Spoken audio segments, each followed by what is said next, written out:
back, listeners, to the BizBlend podcast. And today, in this episode, we are not talking strategy, metrics, or productivity hacks. We are asking deeper questions about the price of performance, the pain beneath perfectionism, and the radical idea that you are the medicine. Now, we exist in a world that profits off our exhaustion. It medicates our disconnection and it glorifies burnout like it's some kind of badge of honor. But what if illness isn't just a breakdown? What if it's a message from your body? What if healing doesn't start in a clinic? It starts in our consciousness. Sounds interesting, right? Well, our guest is Simon Lüthi. He is a former corporate powerhouse turned modern mystic, aka the Rocket Shaman.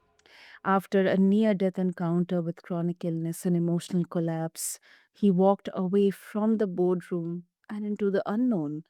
And today he fuses neuroscience, indigenous healing, and executive experience to guide burnt out leaders, seekers, and also survivors back to wholeness.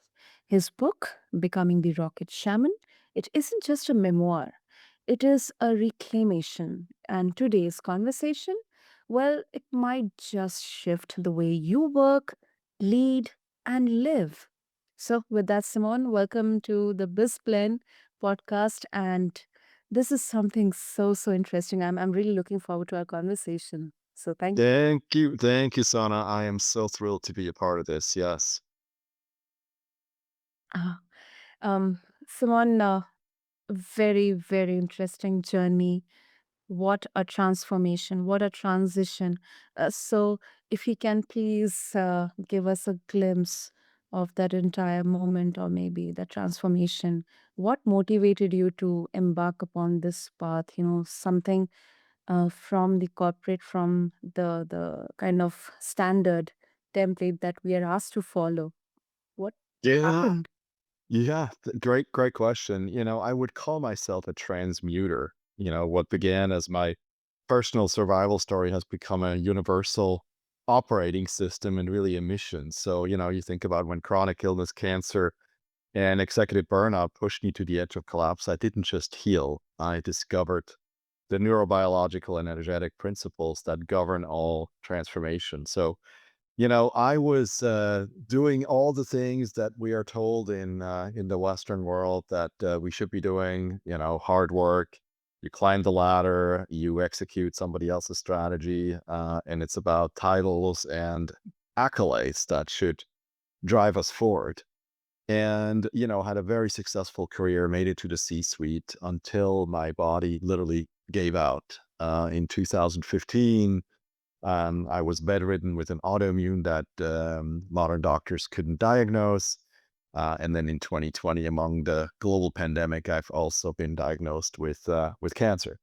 And I am here, and I'm an embodied example that you can heal yourself. You can heal your body if you actually tune into the right question.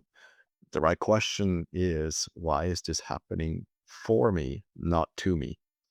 I think illness in almost every situation is an invitation to actually look into what's not in coherence or congruence with your life, and take a pause.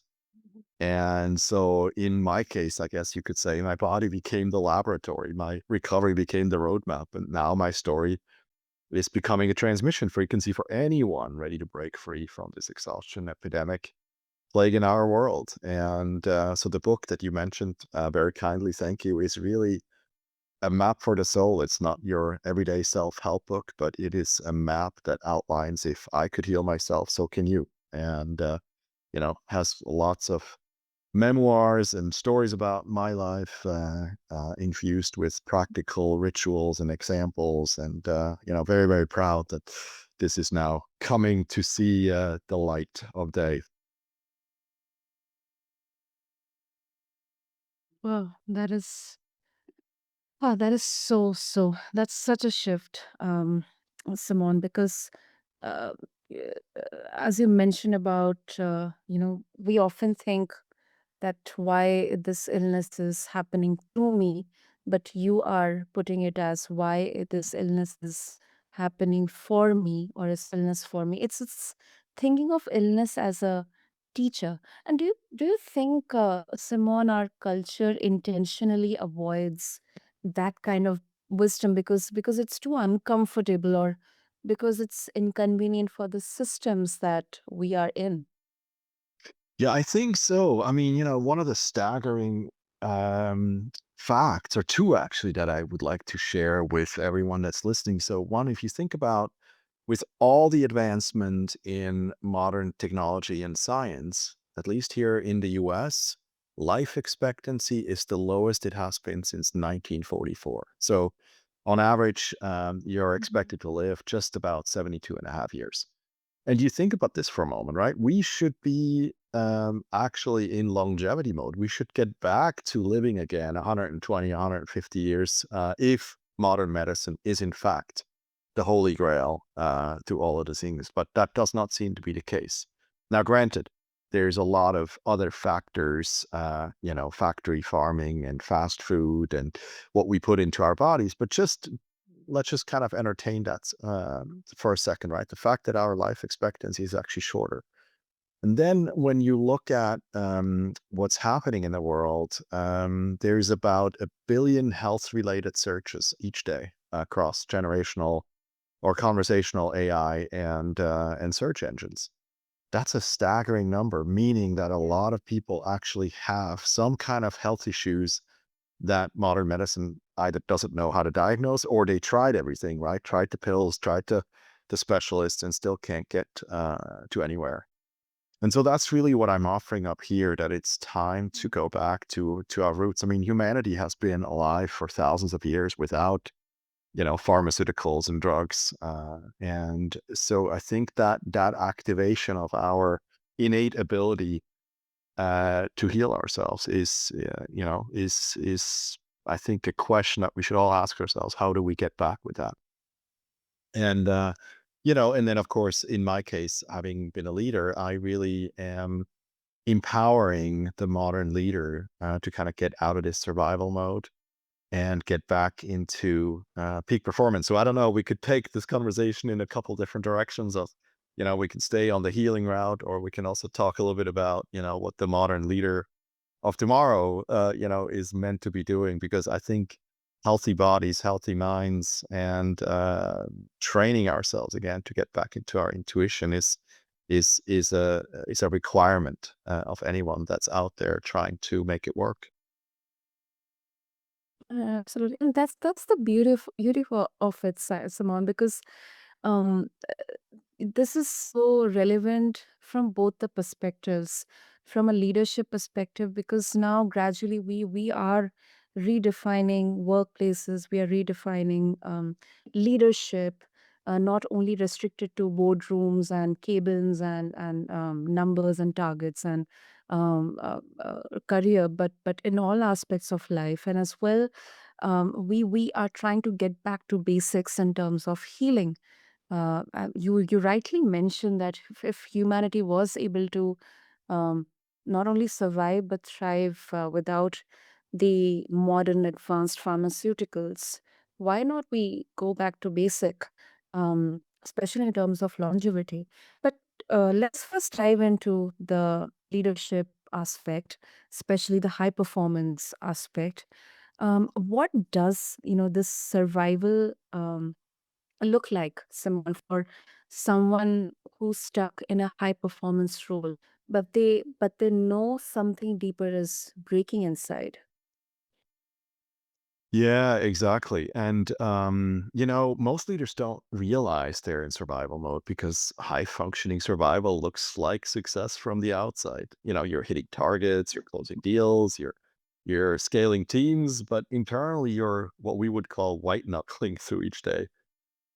So survival mode in leadership looks like this. You wake up already behind, immediately check your phone, and your cortisol spikes before your feet even hit the floor. And your days are reactive. You're fighting fires, you're managing crisis after crisis, and you're making decisions from fear of losing rather than a vision of creating. And your body, it's just a vehicle carrying your brain to meetings. You push through fatigue with caffeine, through stress with willpower, and through warning signs with denial. And, I lived this for years. So, two separate companies, like I said, high visible leadership roles, and I was dying inside. My nervous system was locked in fight or flight, and I was leading from my wounds, not wisdom. And so maybe it's a good, time to talk a little bit about this coherence and congruence aspect that I mentioned when we started. So coherence is a completely different operating system. You wake up, and before you engage with the world, you engage with yourself. Maybe it's 5 minutes of heart focused breathing. Maybe it's movement. Maybe it's gratitude practice. I love cold plunging in the morning, but you're setting your energetic tone consciously, right? So before you get up and grab the phone, you get into this mode of coherence. Yet there's also this topic of congruence. Are you actually working on your mission? The thing that gets you up in the morning. So when you look at the definition of coherence versus congruence in the context of personal integration and goal setting, so coherence would refer to the consistency and logical connection within a system of goals, while congruence refers to the alignment of those goals with one's values and sense of self. So what I'm trying to communicate really is that, there's a need for coherence that empathizes internal consistency, while congruence emphasizes authenticity and self-determination. So in coherence, getting up in a more state of mind, you respond rather than reacting. When crisis hits, and it will, we all have seen these roles and the world around us, you will feel it. Breathe, find your center, then act from clarity. And your decisions come from an integrated place. So the gut wisdom, heart intelligence, and mental clarity are all aligned. You're playing the long game, not just surviving the quarter, so to speak, to use a terrible American analogy. But what I mean by that is, when you start to get back into your body, and especially now in the rise of AI, we do need to figure out where humans actually fit in, right? Because AI can do a lot of things much better and faster. And I think it is definitely vital that we get to this place of kind of somatic reset in the morning, and then start to develop this new leadership that I call this energetic capital to stay ahead of the game, but also take care of yourself. And really, that's kind of how Mhm. you prevent burnout and disconnection in entrepreneurs. But all that is, it's easier said than and done. But I completely understand because you have been there, done that. So, uh, if someone, especially in a very highly stressful job or situation right now in their life, or they identify themselves as high performing individual, if they really want to bring that change, where should they start? Because first of all, as you very rightfully mentioned, that for high anybody who's stuck in a high performance role, for them sometimes it really becomes very tricky to even realize that they are burning out, or they are just surviving, they're not able to thrive. That is really scary, because until and unless we identify the problem, we are not able to even look for or accept that we need solutions for this. So how do we start? Oh my goodness, yeah. You hit the nail on the head. I would say entrepreneurs are particularly susceptible to a unique form of burnout I would call passionate depletion. So we're so identified with our vision, so driven by our mission, so that we literally burn ourselves as fuel for our businesses. We wear these exhaustion as a badge of honor, mistake suffering for dedication.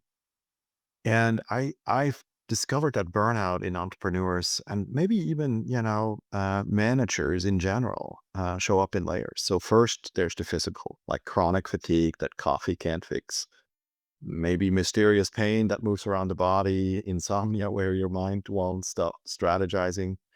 And then unfortunately, in my case, it was that the immune system may start failing. You catch every bug, wounds heal slowly, inflammation becomes your baseline. And you compound that with emotional symptoms like you're irritable with the people you love or work with, small setbacks feel catastrophic. So you kind of oscillate between numbness and overwhelm. And that passion that once drove you feels like pressure crushing you. Yeah. And, so that's really, I think what's going on. And then what's really insidious is kind of the spiritual disconnection. Like you built this business to create freedom, but you've become its prisoner. You wanted to change the world, but you can't even change your own state. And so again, I was one of that, or I was one of those people that were in that world that I hit the wall hard. Again, I think I mentioned it, bedridden with 45, chronic pain, had anxiety attacks during board meetings, and then cancer with 50. So my body was screaming what mind wouldn't admit. This isn't sustainable. But here's the good news. For me, healing isn't about work-life balance. It's really kind of a myth. It's about work-life integration through energetic coherence. And so you ask me like, what are some practical tips? So maybe that would be a good time to just share, what I've learned. There's really four things that I would think are critical. Firstly, it's a somatic reset. If you think about burnout lives in your body, not just in your mind. So to me, breath work, cold exposure, movement practices, anything that moves you from thinking to feeling. And for me, I just started with 5 minutes of cold plunges and breathing exercises in the morning. So sounds simple, right? It rewired my entire nervous system. So kind of getting into my first routine through the somatic reset was a game changer. Secondly, sacred boundaries, not necessarily time boundaries, like energy boundaries. So learn what fills you up versus what empties you. And, like so many of us go through the day and then you're in the evening exhausted and you don't know why. You just say, oh, hard day. And we then try to numb it with alcohol or with other substance abuse or overeating or whatever, or just, fall asleep on the couch. Yeah. And so I think it's very crucial, and I offer this up as a free tool to do an energy audit of yourself. Like check in after every meeting, after every interaction. How am I feeling? Am I feeling, elated, or am I feeling depleted after this interaction? Super important. Thirdly, what I would call integration rituals. So create bridges between doing and being. And I do what I call state shifts. So these are these 90-second energy resets between meetings, like shake your body, breathe deeply, set an intention. It's like clearing your cache, if you will. And otherwise, you will be running from meeting to meeting to meeting, right? Super simple, 90 seconds done. And then fourth and lastly, reconnect to purpose. The real raw why that got you started. Strip away the pitch deck language and find the heartbeat of your mission. When you lead from that place, work becomes worship and effort becomes offering. And so I think realizing it that your burnout isn't a failure, it's an invitation to a more sustainable, more powerful way of leading. So the phoenix doesn't just rise despite the ashes, it rises because of them. And that will be my encouragement to everyone out there listening. You know, pause or stop and pause and check in with yourself, and then find the tools for you that work to get you back on track into this coherent and congruent state of being. Hmm. Some golden takeaways for our listeners. And you also blend neuroscience with indigenous medicine, two worlds that rarely meet. But when they do meet, we have some pretty interesting and wonderful, you know, options and solutions out there. Where do you see them aligning when it comes to healing chronic stress and emotional trauma? Yeah, it's a great question. Especially I love the word of the epigenetics. I mentioned early on that I would call myself a transmuter. And when you really think of the science of transmutation, so modern neuroscience confirms what ancient wisdom always knew. Our nervous systems are actually programmable. So through polyvagal theory, we understand that healing happens when we shift from a sympathetic overdrive to parasympathetic restoration. So through epigenetics, we know that trauma patterns can be rewritten at the cellular level. And then through this Mm. quantum field theory, we recognize that conscious itself shapes reality. So I know this is a very, what I just said, probably for a lot of people is like, wait, what?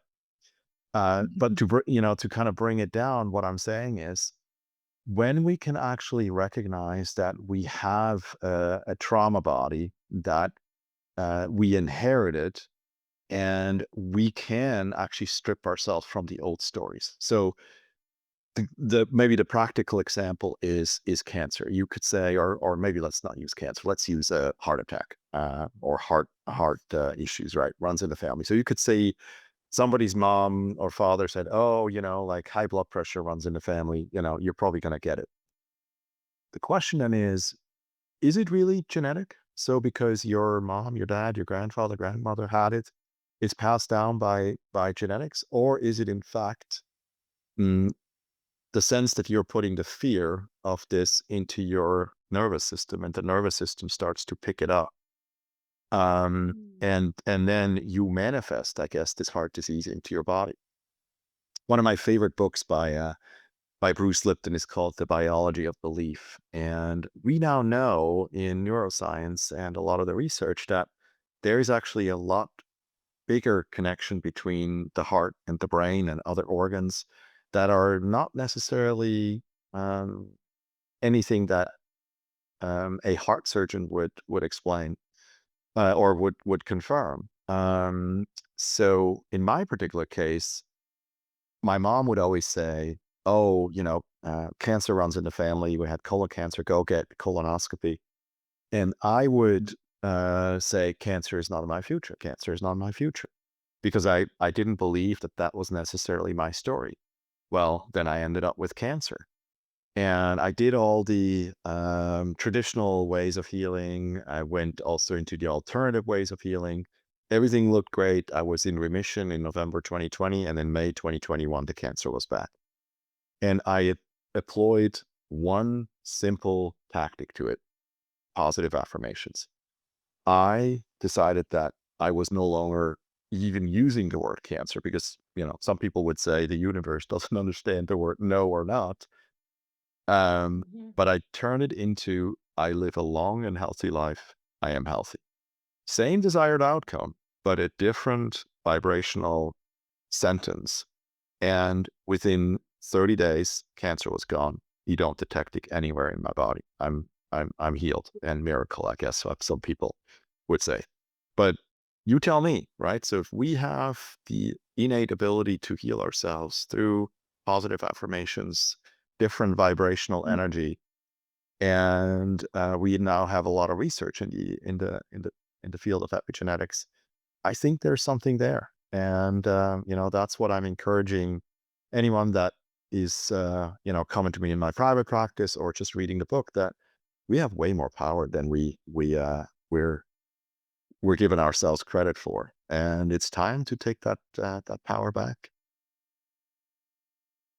So that's what exactly means that we ourselves are the placebo here, placebo effect.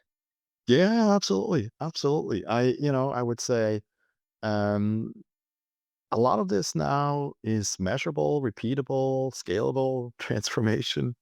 And it really starts with this intersection of nervous system regulation and energetic coherence. That ultimately, I would say, you know, equals your cellular regeneration. Mm. Wow, interesting, interesting, Samarth. We could dive into this probably for hours. You can tell I'm pretty passionate Exactly. about it, but I'm just trying to leave your listeners with, some snippets of sorts. And obviously, if you're interested to learning more about this, read my book, Becoming the Rocket Shaman. I'm sure you'll probably talk about this for a second, but it's out on Amazon or Barnes and Noble or ebook. And definitely my journey. I hope will be one that inspires others that are in the same situation, that were left behind by the system and feel like, they hit the end of the road. My message is absolutely not. You have way more power and you can heal yourself. Absolutely, I agree. I'll definitely mention the details in the show notes. And if our listeners they would also like to connect with you, Simon, what will be the best way? Yeah, connect with me either on social media at the Rocket Shaman or my website, therocketshaman.com. If you go to therocketshaman.com/subscribe, there's a free gift waiting for you as well. There is an option to choose the energy audit that I talked earlier. It's a document to just help you take note of all the different energetic distractions you may undergo during the day, and a quick tool. So it's my free gift for everyone that's listening and interested in downloading. So just hop onto my website.